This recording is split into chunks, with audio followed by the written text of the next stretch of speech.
Bonjour à tous, frères et sœurs chrétiens, chrétiennes ou peut-être des personnes qui ne sont pas chrétiens ou chrétiennes.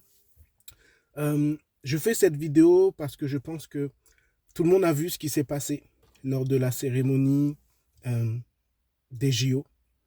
Alors je pense que nous avons raison d'être mécontents de ce qui s'est passé en tant que chrétiens, chrétiennes, en tant que croyants en Jésus-Christ. Mais je pense que nous ne devons pas être choqués de ces choses parce que la Bible nous a prévenu que ces choses arriveraient. Et il faut que ces choses arrivent parce que si ces choses ne se passent pas, cela voudrait dire que la Bible n'est pas vraie. Or que nous savons que la Bible est vraie et tout ce qui est écrit dans la Bible est la vérité. Mais je pense aussi qu'au travers de ce qui s'est passé, nous avons, chrétiens, chrétiennes, des raisons d'être encouragés dans notre foi. La première raison que nous avons d'être encouragés dans notre foi, c'est que la Bible nous dit dans Jean 8, verset 44, que le diable est le père du mensonge. Il est le père du mensonge, il est menteur depuis le commencement, il n'a aucune vérité en lui. Aucune vérité, il n'y a aucune vérité en lui. Donc nous devons être encouragés dans notre foi parce que le diable ne combat que la vérité. Il n'a aucun but pour lui d'aller combattre le mensonge, mais il ne combat que la vérité. Et là, c'est la foi chrétienne qui a été combattue. La foi chrétienne qui a été combattue devant le monde entier. On s'est moqué ouvertement de tous ceux qui croient en Jésus-Christ. Mais le diable ne combat que la vérité. Et cela doit nous encourager parce que nous savons que nous sommes dans la vérité. Jésus est la vérité. Il a dit, je suis le chemin, la vérité et la vie. Il n'y a pas d'autre vérité, il n'y en a qu'une. Et Jésus l'a déclaré, c'est lui la vérité.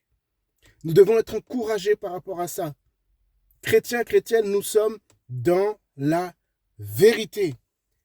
La deuxième raison que nous avons d'être encouragés dans notre foi, c'est que Jésus a déclaré qu'il est la lumière du monde. Et plus tard, il a dit à ses disciples, vous êtes la lumière du monde. Nous qui croyons en Jésus-Christ, nous sommes la lumière du monde. Et nous devons éclairer les autres. Nous devons éclairer. C'est notre nature. Nous devons éclairer les autres pour que les autres puissent rencontrer Christ au travers de nous. Parce qu'il n'y a que Jésus qui sauve. Mais pour qu'une lumière éclaire, il faut qu'il y ait des ténèbres. Généralement, on allume la lumière quand il fait sombre, parce qu'on a besoin de mieux voir. Donc, pour que la lumière agisse pleinement, pour que les chrétiens agissent pleinement et leur pleine efficacité dans ce pays, il faut qu'il y ait des ténèbres. Et à travers cette cérémonie, nous avons vu les ténèbres qu'il peut y avoir dans notre pays. Et cela doit nous encourager à nous lever encore plus, chrétiens, chrétiennes, et à parler de Jésus-Christ. À continuer à témoigner de Jésus, à être fiers d'être chrétiens. Ça doit nous encourager. Mais attention, il y a un piège dans lequel il ne faut pas que nous puissions tomber. C'est que nous devons également bénir toutes ces personnes et même les autorités de notre pays qui ont permis cette cérémonie des JO. Nous devons les bénir et pas les maudire. Nous devons les bénir. Oui, parce que la Bible nous demande de bénir ceux qui nous maudissent, de bénir nos ennemis, de les aimer. Nous ne faisons pas la guerre. Nous ne sommes pas de ceux qui allons monter sur Paris et puis aller aux Champs-Élysées et tout casser. Notre Dieu est amour et il nous demande d'aimer même ceux qui nous maudissent. Il dit, à moi la vengeance et la rétribution. Mais il dit, vous, votre rôle, c'est d'aimer et de bénir ceux qui vous maudissent. Donc faisons attention à ce que nous allons dire avec notre bouche. Faisons attention parce que Dieu nous a créés à son image. Et lorsque Dieu veut créer quelque chose, il parle et la chose arrive.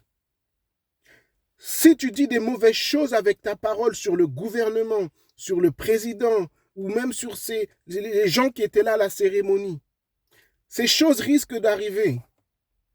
Donc au contraire, au lieu de maudire, bénis, prie, même si tu ne comprends pas pourquoi elles font ça. Prie, bénis-les, demande à Dieu de les toucher, parce que Dieu les aime et il désire qu'ils soient sauvés, parce qu'il dit qu'il désire qu'aucun périsse, mais que tous parviennent à la connaissance de la vérité. Et Dieu veut que ces gens-là également soient sauvés.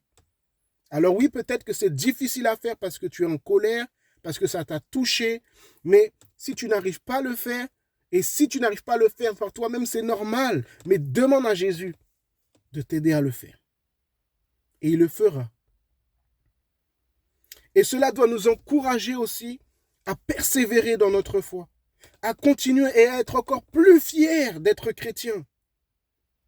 À être fiers, justement, cela doit nous encourager à continuer à parler de notre Jésus. Partout là où nous sommes, quand nous pouvons le faire, même si on ne le dit pas ouvertement parfois, mais juste par notre comportement. Aimons les autres. Juste par l'amour que nous montrons aux autres, nous devons témoigner de Jésus-Christ. Parce que Jésus revient bientôt. Et nous devons être encouragés. Et pour toi peut-être qui te dit chrétien, chrétienne depuis la naissance,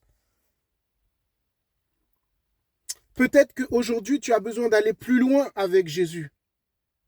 Et arrêter de dire je suis chrétien, chrétienne depuis la naissance. Parce qu'en vérité, il y a un moment dans notre vie où nous avons besoin de faire une rencontre avec Jésus. Nous avons besoin de faire une rencontre avec Jésus. Une rencontre qui va bouleverser le reste de ton existence. En vérité, moi, depuis tout petit, on me parlait de Jésus, mais je ne l'avais jamais rencontré. On me parlait de Jésus, je pouvais expliquer un peu qui il était, qu'il avait fait, mais je ne l'avais pas rencontré en personne. Et tu as besoin de faire une rencontre avec Jésus. La Bible parle d'une nouvelle naissance. La Bible dit, si quelqu'un est en Christ, les choses anciennes sont passées, voici toutes choses sont devenues nouvelles. Donc quand on rencontre Jésus, il y a un avant et il y a un après. Et peut-être que tu as besoin de faire cette rencontre aujourd'hui, que toute ton ancienne vie soit passée, terminée, finie, parce que lorsqu'on rencontre Jésus, c'est ce qui se passe. Notre ancienne vie n'existe plus. Il fait de nous une nouvelle créature. Il ne nous prend pas pour nous améliorer. Tout ce que nous étions avant, c'est terminé, c'est fini, et il fait de nous une nouvelle créature. Et toi qui regardes cette vidéo, je t'encourage à prier avec tes mots, avec ton cœur, et à dire, Jésus, c'est vrai, depuis tout petit, je dis, je suis chrétien, chrétienne. Mais ma vie n'a pas changé. Je continue à faire les mêmes choses, les mêmes bêtises. Mais aujourd'hui, je te demande pardon. Je crois que tu es mort pour moi à la croix et que tu es ressuscité. Et je veux commencer une nouvelle vie avec toi, Jésus. Révèle-toi à moi. Et il le fera. Soyez encouragés et persévérons dans la foi. Soyez bénis.